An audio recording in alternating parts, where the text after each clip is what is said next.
Today we're paving the way for the downtown. The demolition of this building will extend Capitol Avenue to Fremont Boulevard.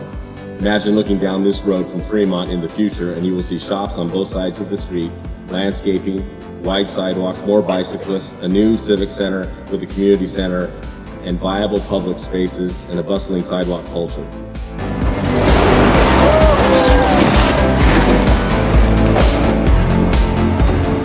This is a very historic and exciting day for us in the city of Fremont.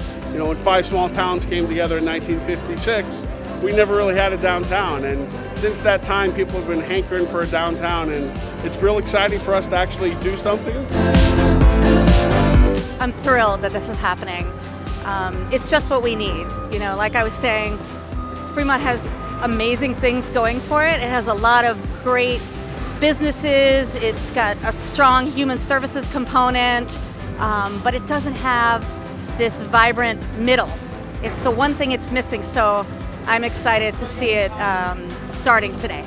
Fremont was built with more of a suburban downtown feel, and to try to change that and make it more urban in our core next to BART and the rest of the downtown is a great transformation that we hope just grows from here. Every community needs to have a downtown magnet to draw people in from outside of the area, and unfortunately for the size of the city of Fremont, it's never had a real downtown with the exception of maybe Niles. And so moving in that direction to bring more business, more people into the city of Fremont, and obviously more revenue and better living style for the folks that live here, I think is a good thing. Cool, right? See?